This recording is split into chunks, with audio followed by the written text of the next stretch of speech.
Já. Em Cristo nós somos mais. Glória a Deus. Estamos aqui no dia 5 de janeiro do ano de 2012. De fevereiro, né? 5 de fevereiro do ano de 2012. Estamos no projeto Manassés pela manhã, numa consagração abençoada. E depois dessa saudação aos irmãos da internet, a quem vai adquirir o DVD no futuro, né? Eu gostaria de agradecer ao irmão aqui, qual é o nome do irmão? Irmão Guilherme, monitor e sacerdote aqui, né? Manassés, que é uma casa de recuperação, uma igreja em Cristo, né? E estamos aqui para adorar a Deus. Vamos abrir no 5º livro da Bíblia, Deuteronômio, é o nome. Capítulo 34, versículos de 1 a 8.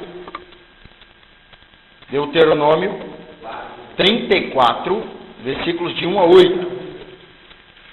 Às vezes alguém pergunta, que nome esquisito, o que quer dizer Deuteronômio? Deuteronômio quer dizer segundo discurso. Vem da palavra em hebraico, devarim, que quer dizer segundo discurso. Moisés, quando escreve Deuteronômio, quer dizer parte de Deuteronômio, ele está repetindo algumas coisas que você vê no Êxodo, em Números. Então ele, como se ele pregasse, contasse a história que você já viu antes. Entendeu? É como se fosse um livro como Eclesiastes. Ele reconta histórias, ele canta louvores. Então, Deuteronômio quer dizer segundo discurso, por causa disso. Que o povo de Israel vivenciou parte daquilo no deserto. Agora, qual seria o motivo dele repetir esse discurso? Porque há 40 anos atrás a geração era outra, entendeu? Então, Deus tocou no coração dele. Cria esse livro para que as gerações de hoje possam estar conhecendo as gerações do tempo de Moisés. Por exemplo, o capítulo 34, quem escreve isso aqui é um escriba. Moisés está morrendo. Quem passou essa revelação para esse escriba foi Josué, que ele esteve no monte, e nós vamos estar analisando essa mensagem hoje. O tema da nossa mensagem hoje é quando o tempo da aflição vem. Hoje você vai analisar por que vem lutas e provações na sua vida, mesmo quando você é fiel, mesmo quando você serve a Deus. E às vezes o ímpio que não é fiel goza de prosperidade, você vai entender por quê. Então olha só, diz assim a palavra de Deus, vou fazer toda a leitura, que tem algumas Bíblias que não se confirmam. Diz assim: então subiu Moisés das campinas de Moabe ao monte Nebo, ao cume de Pisga, que está defronte de Jericó.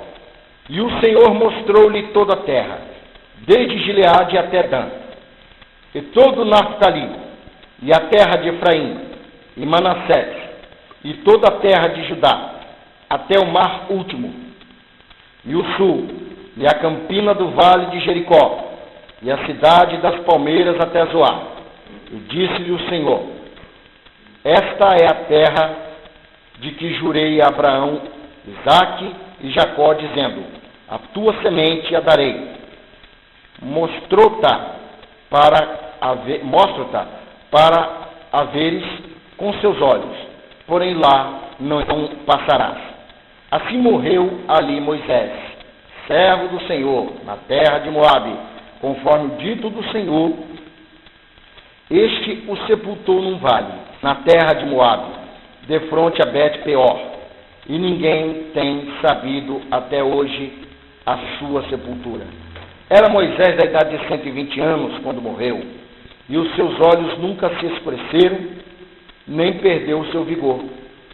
E os filhos de Israel plantearam a Moisés 30 dias, nas campinas de Moabe, e os dias do pranto e do luto de Moisés se cumpriram. Podeis assentar. Meus queridos, lendo essa mensagem eu posso identificar quando o tempo da aflição vem. A Bíblia mostra 5 grandes tempos de aflição na Bíblia, e esse aqui é um deles. O primeiro foi o dilúvio, o segundo foi o pranto no Egito, o terceiro foi esse, o quarto, a agonia de Cristo na cruz, e o último fala da grande tribulação. E vendo aqui no capítulo 34 de Deuteronômio, que esse aqui foi ditado para um escriba escrever, porque no Antigo Testamento 3 grandes escritores se destacam: Moisés, Samuel e Davi. Moisés escreveu 6 livros e um salmo. Ele escreveu de Gênesis a Deuteronômio, o livro de Jó e o Salmo 90. Moisés era um homem culto, era um homem sábio, era um homem que deixou uma marca em Israel. E que marca foi essa? Era um homem que abandonou em primeiro lugar o Egito. Era um homem que renunciou a ser príncipe do Egito, ser filho de Faraó, para ser legislador de Israel. Mas antes ele passou 40 anos de angústia no deserto. E é assim, a gente assiste pregadores grandes pregando, a gente vê cantores sendo destacados, às vezes nós compomos até alguns corinhos, e ninguém quer o nosso corinho para cantar. Ninguém quer ouvir as nossas pregações. Às vezes você fez um estudo bonito, ninguém quer ver, mas se fosse o outro pregador, alguém queria ler, queria cantar, entendeu? Porque o nome, o peso faz a diferença. Deus está dizendo, você está passando por um tempo de angústia nesse deserto. Deserto é lugar de solidão, deserto é lugar de frio intenso à noite e calor intenso ao dia, mas a coluna de nuvem vai com você e você vai vencer em nome de Jesus. A coluna de nuvem representa a presença de Deus. Moisés, quando ele foi para o deserto, ele foi viver uma vida agreste, e até então ele pensava assim, do capítulo 1 até o 3, até o 5 do Êxodo, Moisés era um homem comum, Moisés era um homem formado nas faculdades egípcias, né? Moisés era um agrônomo, Moisés era juiz, era advogado, Moisés era perito em arte marcial, era general, Moisés tinha conhecimentos seculares, e Deus tira Moisés da casa do faraó, e lá ele vai para o deserto. Mas antes disso, aconteceu um homicídio. Moisés acabou matando alguém para poder livrar um irmão. Não é verdade? Ninguém sabe o que te trouxe ao projeto Manassés. Se você foi um homicida no passado, ou se foi tráfico, ou se foi alguma coisa, ou se assaltou a mão armada. O que importa é o seguinte, que Deus torna a maldição em bênção. O que deveria jogar você na cova, o que deveria jogar você na cadeia, o que deveria te deixar aleijado com a sequela hoje, te trouxe para um lugar que é uma bênção de Deus na terra. O que acontece? Ele vai para o deserto, e quem sabe o diabo pensava, pronto, Israel vai ficar aí mais 400 anos nesse deserto de sofrimento, de angústia. Porque Deus tinha falado por Abraão em Gênesis 15 que Deus iria levar o povo dele para peregrinar em terra alheia, e essa terra seria o Egito, e o povo estava passando por lutas e angústias. E Deus aparece numa coluna de fogo e fala com Moisés, mostra sinais a ele. Esses sinais são expostos no Egito. O Egito passa por angústia, Israel peregrina para o deserto, e em toda essa história Moisés está perto. Se você for olhar, por exemplo, quando se despede aqui no capítulo 34 de Deuteronômio, se despede como se despede os reis, os feitos de Moisés, não é verdade? Todo rei, quando morre, fala, e os feitos do rei Asa, você vai ler no livro das crônicas, assim eles dizem. Aqui da mesma forma, Moisés, ele era legislador, Moisés era profeta, Moisés era juiz em Israel, era um homem que tinha um cajado forte para levar a obra de Deus. Mas antes ele passou pelo deserto, passou pela angústia, passou pela aflição. Eu me lembro de um dos meus professores de teologia que ele disse o seguinte, que a maturidade cristã é provada com fogo. Claro, como é que você quer ser um obreiro da casa de Deus sem vencer a glutonaria, sem vencer a prostituição? Você tem que ser provado. Eu às vezes entro na internet, o diabo bota lá um monte de mulher nua querendo conversar comigo, eu vou fechando todas as janelas. Você é testado no oculto, você é testado diante dos olhos dos outros, que às vezes tem pessoas que querem te provocar para você discutir ou brigar fisicamente e queimar a sua imagem. E antes de chegar à perfeição, nós passamos por angústia. E assim foi Moisés, provado no Egito, provado no deserto. Um homem que o povo, quando estava com fome, ia até ele. Ele parecia um pai de família, né? Os filhos estão com fome, vão logo no pai. Na verdade, que a mãe fala, eu não tenho dinheiro. Então Moisés era aquele homem que carregava a carga de um país inteiro nas suas costas. Era um homem que subia os montes para buscar a Deus. Era um homem que via decepções diante do povo. Mas Deus colocou pessoas para caminhar junto com Moisés. Eu fico observando o dicionário de infusão cultural do livro, na página 40, ele nos dá pelo menos 8 sentidos para a palavra aflição. O primeiro é grande padecimento físico e moral. E isso acontecia com Moisés. Muita gente dizia, você é um mentiroso, rapaz. Você é um camarada que nos tirou da terra do Egito, onde a gente tinha alguma segurança, tinha até comércio lá, tinha até lugar para ser sepultado, e nos levou para essa peregrinação maluca pelo deserto. Moisés ouvia palavras duras até mesmo dos parentes dele. Se você ler em Números 12, você vai ver que Arão e Miriam se voltaram contra Moisés, e ele era um homem manso, Ele era um homem que não discutia. Isso fala que a chamada de Deus na sua vida traz angústia, traz provação. Às vezes, como o irmão aqui que tem a responsabilidade de monitor aqui, às vezes ele fala assim, por que tanto peso nas minhas costas? Porque minha cruz é grande, porque a sua honra será muito maior. Quanto mais luta você passa pelo ministério, às vezes você vai vender suas canetinhas, e às vezes ninguém nem olha na sua cara, ninguém quer comprar nada, e você pensa, poxa, eu devo ser um vendedor muito ruim. Mas não é isso, é um tempo de aflição, porque quando Deus quiser, você vai vender sem falar nada. Alguém vai chegar, me dá aí a caneta aí. Então, irmão, vamos passar por esse tempo. Segundo aspecto que o dicionário nos dá é agonia. Moisés passou por agonia. Moisés estava no monte. Ele vai para o monte lá em Êxodo 19. E Deus dá a ele os 10 mandamentos. Deus dá a ele mandamentos cerimoniais. Olha, Moisés, o sacerdote deve se vestir assim, deve agir dessa maneira. E no meio do mistério da revelação, o povo, Deus para a revelação. Às vezes Deus não dá uma bênção completa à igreja por causa disso.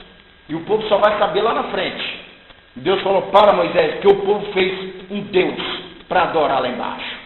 E Moisés desce e vê o povo adorando o bezerro de ouro. E enfim, meus irmãos, você às vezes é maldição na vida do seu monitor ou do pastor da sua igreja quando você se entrega ao pecado. Quando você briga na rua, quando você discute, quando você não se entrega totalmente a Deus, porque Paulo escreve no capítulo 6 e aos Romanos, porventura, cresceríamos na graça estando nós ainda no pecado? O escritor da Epístola aos Hebreus, capítulo 12, verso 1, diz assim, deixemos todo o pecado e o embaraço. Você não adultera, mas se cobiça, vai chegar a adulterar.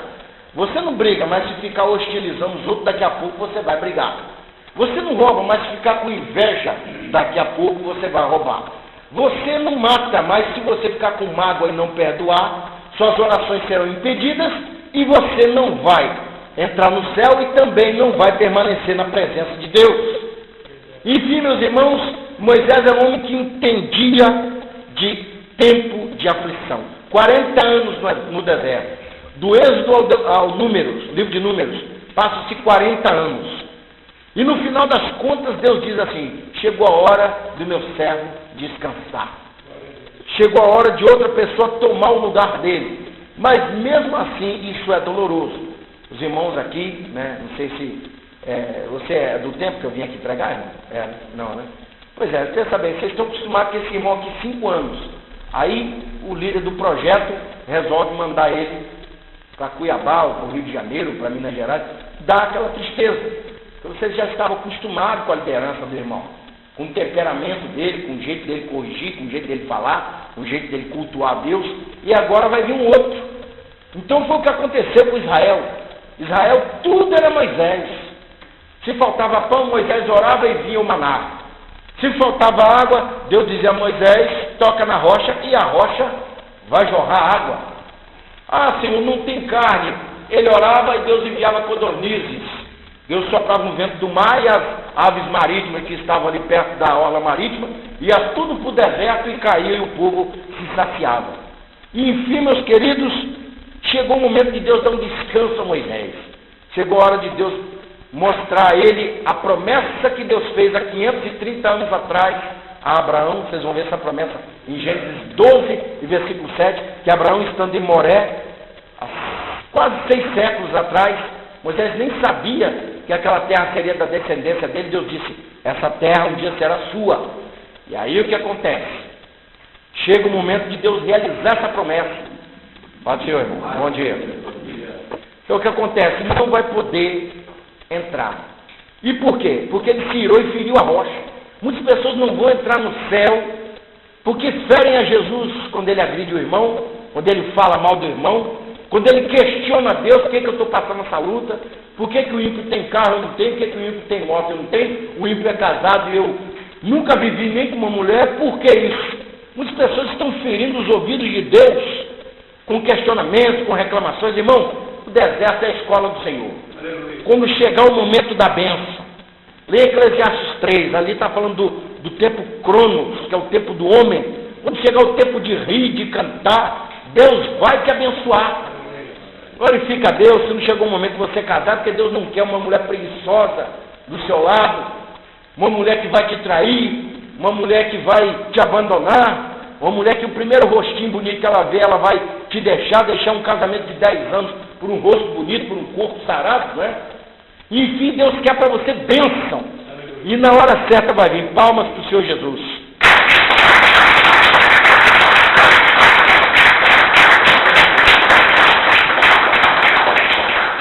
E aqui no capítulo 34, alguém escrevendo, diz que Moisés subiu nas campinas de Moabe, ele sobe no monte, lá no Monte Nebo, ao cume de Pisga, que era uma região de lá, que está de fronte de Jericó, e o Senhor mostrou-lhe toda a terra, até Dan. Se vocês observarem aqui o jeito que esse homem fala, é como, por exemplo, no passado não existia São Paulo, não existia Bahia. Amém. Fala, irmão.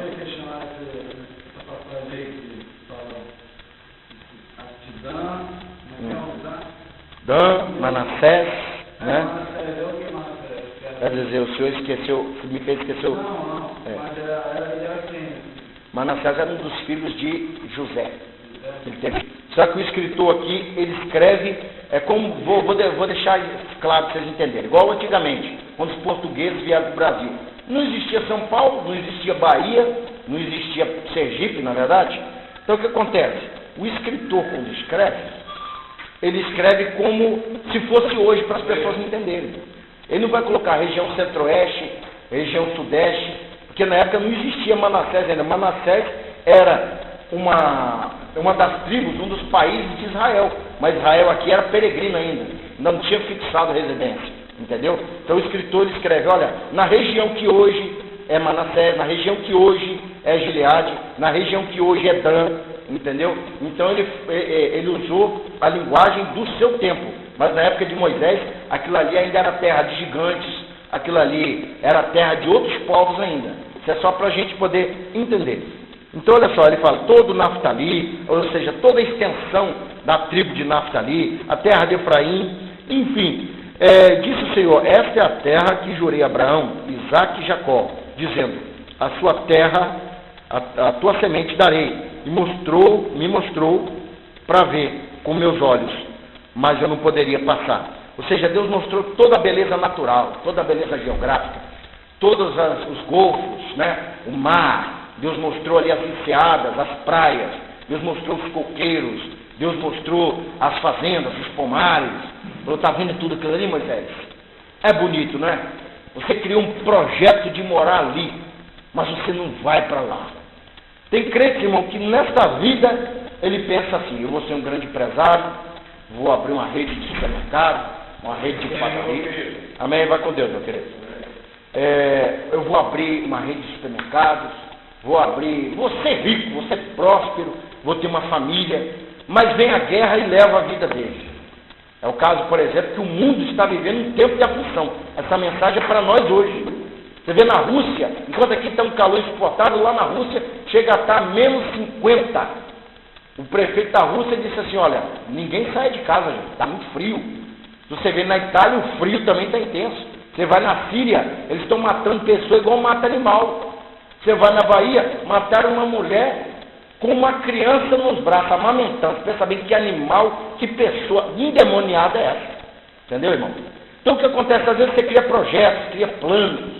Eu vou crescer, vou prosperar, porque você viu um irmão e até se inspira no trabalho dele. Mas você tem que aceitar a vontade de Deus. Se for de Deus te levar antes, quantos que já não foram? O rapaz que me ganhou para Jesus, o irmão Jonas, muitas pessoas profetizaram que era grande obra na vida dele, que ele seria um grande pregador. Ele era um rapaz de exemplo na igreja.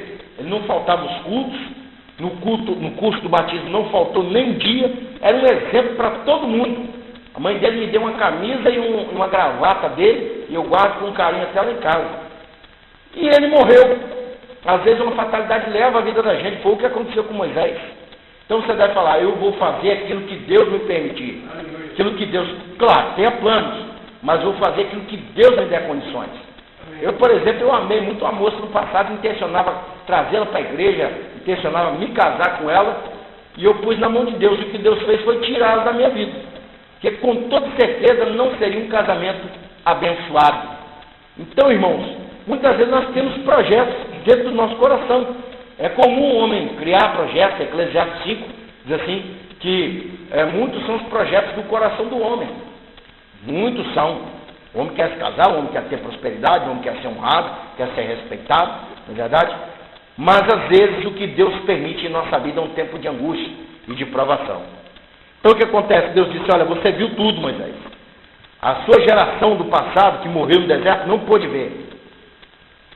Da geração de Moisés, os únicos que sobreviveram foi Josué e Caleb. Isso fala que poucos vão herdar a salvação, irmãos. Porque poucos encaram os desertos da vida de maneira positiva. O camarada às vezes sai com um monte de kit para vender e fala, isso não vai dar pé não. Isso não vende não. As pessoas acham que a gente é vagabundo.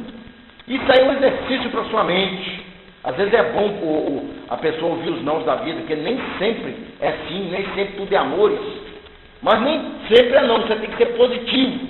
Jesus Cristo falou e São Mateus escreveu, está em São Mateus 6,22. Os olhos são a lâmpada do corpo, se os olhos forem bons, todo o corpo terá luz. Quer dizer, se você observa a vida de forma negativa, nada dá certo. Você não faz nada, não realiza nada e fica aí, pequeno. Agora, se você crê em Deus e você usa a sua fé, você vai prosperar e vai vencer em nome de Jesus. Palmas para o Senhor Jesus. Então o que acontece? Nesse momento, Deus mata Moisés. É a segunda parte da mensagem. A primeira, Deus mostra a extensão da promessa. E o segundo, Deus mata a Moisés. Dos versículos de 5 a 7 diz assim: assim morreu ali Moisés, servo do Senhor, na terra de Moabe, conforme o dito do Senhor. Este sepultou no vale. Este aí está falando Deus. O próprio Deus abriu um buraco, bom, uma explosão. Aí colocou ele lá. A terra fechou. Aqui está dizendo que ele morreu em Bet-Oron, não, Bet-Peor.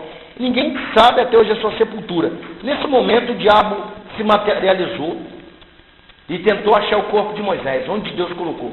Eu sei que ele morreu no Monte Nebo. Mas aonde? É como se alguém falasse, aquele irmãozinho, um irmão muito querido morreu.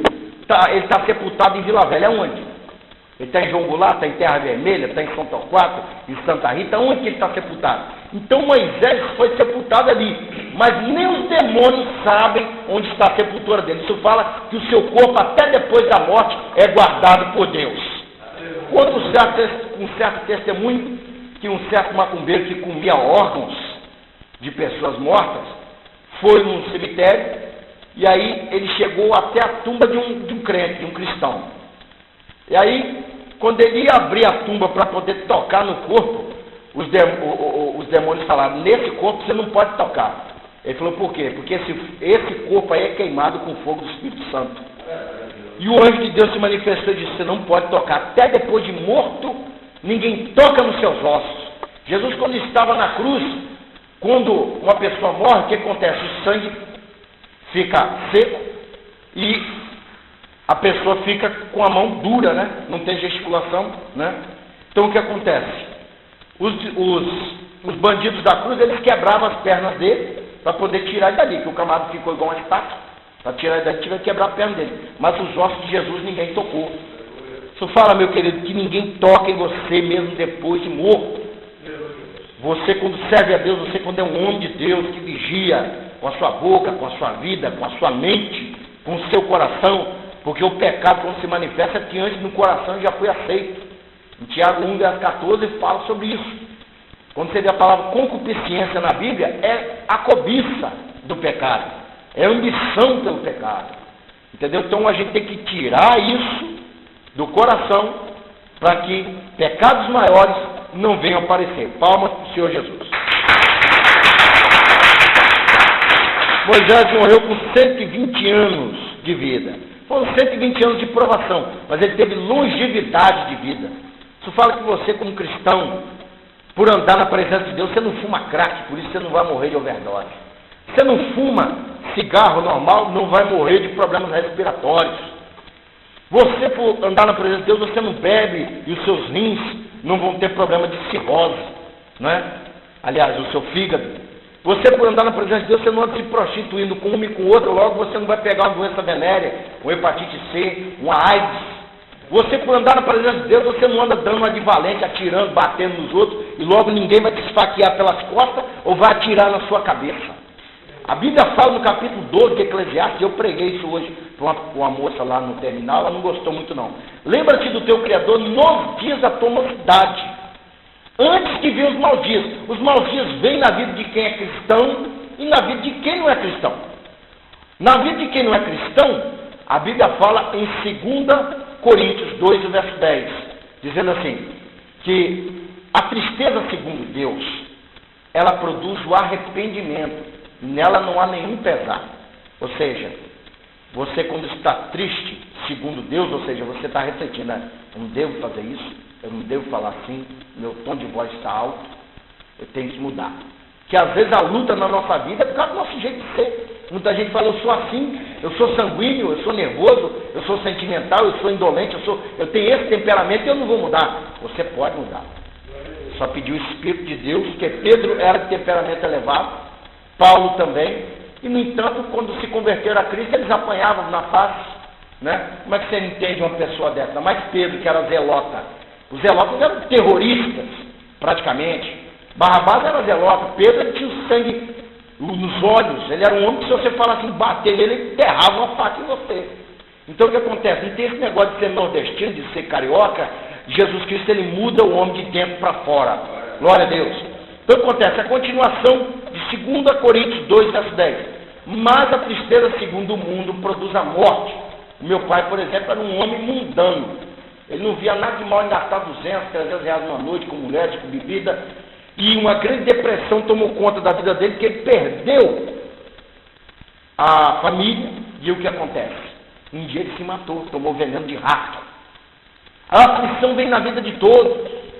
Mas, meu querido, você quando está ligado a Deus, você vence as adversidades, você vence a solidão, você entende que há tempo para falar, há tempo para estar calado, há tempo de abraçar, há tempo de afastar, de abraçar. Você tem sabedoria de Deus na vida. E isso não abala você. Amém? Amém. Então, olha só, a terceira e última parte dessa mensagem. Veio o tempo da aflição. Os filhos de Israel, verso 8, prantearam a Moisés 30 dias na campina de Moabe, e os dias do pranto do luto de Moisés se cumpriram. Eu falei que Satanás se manifestou ao arcanjo Miguel e disse, onde está o corpo de Moisés? Agora, por quê? Porque olha só, em Moabe não era a terra de Israel. Moabe ali até então era dominada por Satanás, que aparecia ali na figura de Quemos, que era um deus deles. Já possivelmente dizia, Miguel, eu sou o Deus aqui. Eu me apresento aqui como Quemos, essa terra dominada pela idolatria. A terra é minha, e eu exijo saber onde é que está Moisés. Porque se a terra é minha, eu tenho que saber onde você escondeu. Não é verdade? Alguém esconde um troço no seu quintal, não é verdade? E você tem que saber o que ele escondeu e onde ele escondeu. Então o diabo usou essa razão. Aí o arcanjo Miguel disse assim, olha, do Senhor é a terra e a sua plenitude. Isso aqui é de Deus também. Se Deus quiser tomar, porque daqui mais um tempo vai ser de Israel. O Senhor te repreenda. O diabo não tem direito nenhum de tocar em você.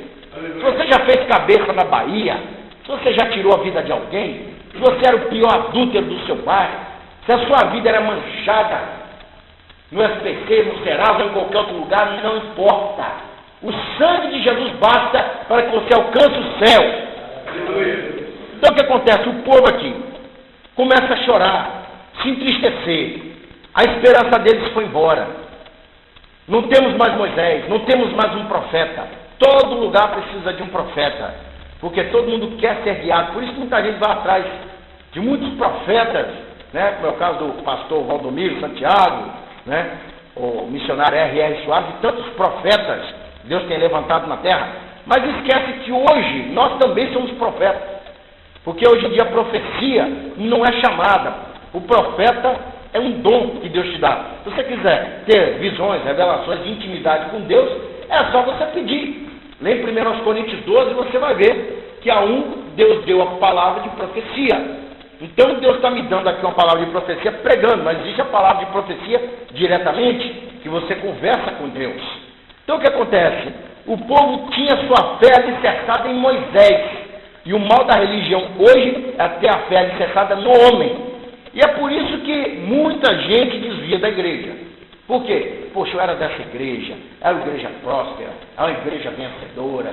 Poxa, que bênção que é esse lugar. E olha só, o pastor cai em adultério, fulano de tal rouba o dízimo, igual ontem passou no jornal o escândalo de uma igreja, que não vamos falar o nome, que isso vai para a internet.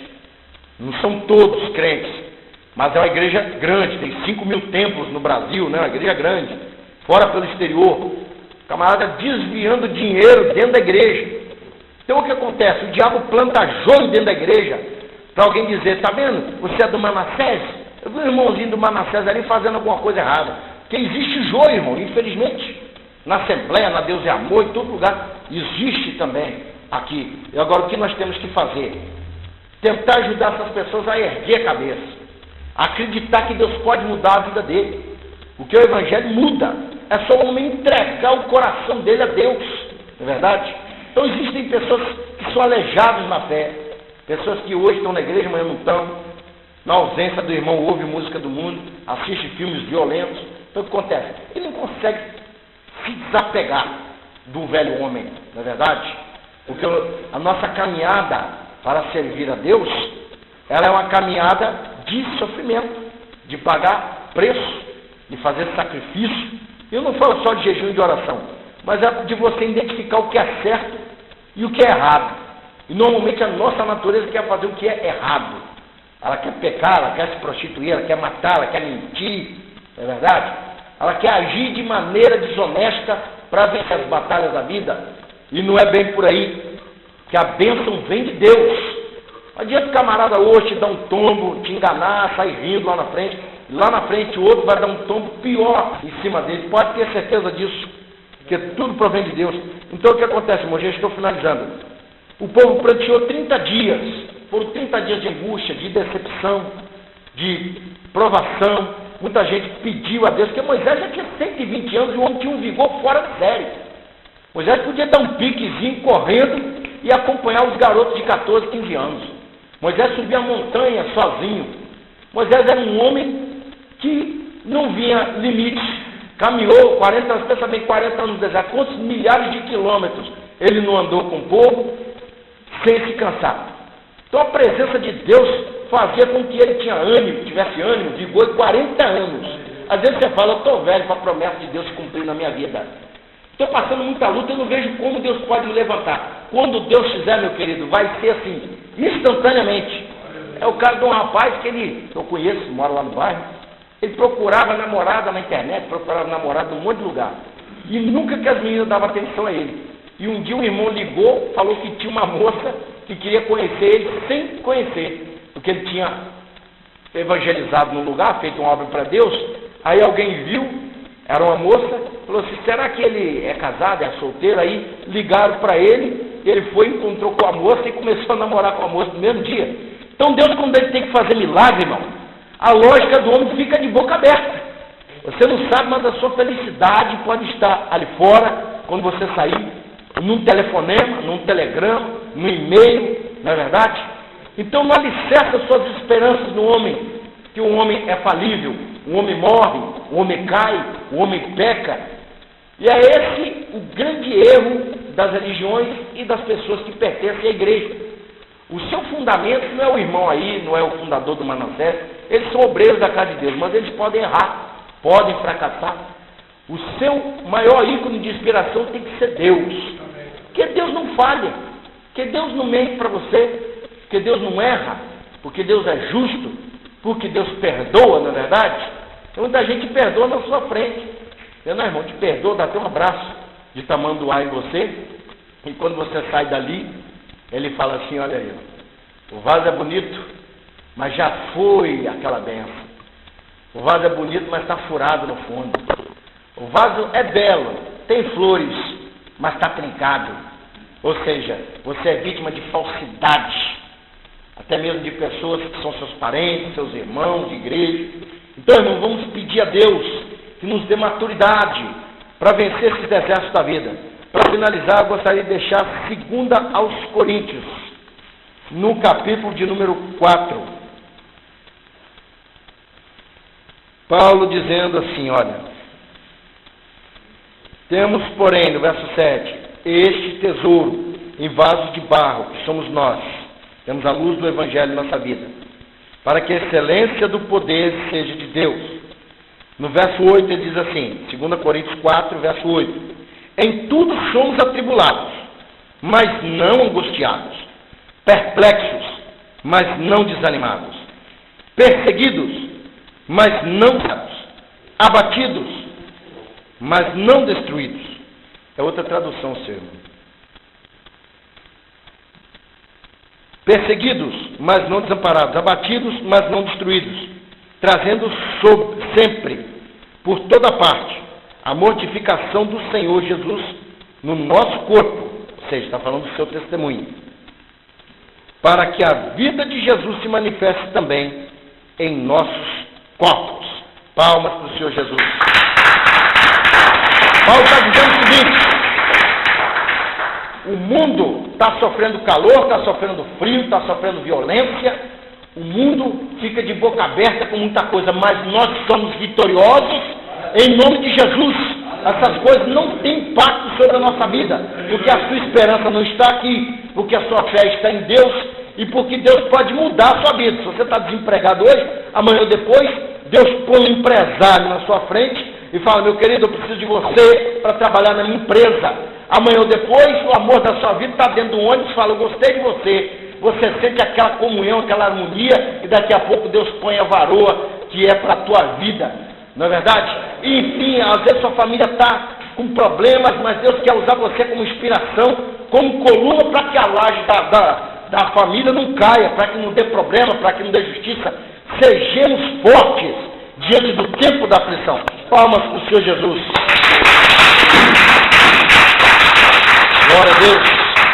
Essa mesma mensagem que vai para a internet, né? Eu agradeço aos irmãos do Manassés, né? Essa rica oportunidade. E gostaria de saber que horas são, irmãos. Vamos cantar um hino de louvor a Deus, né? Pedindo a Deus que nos renove.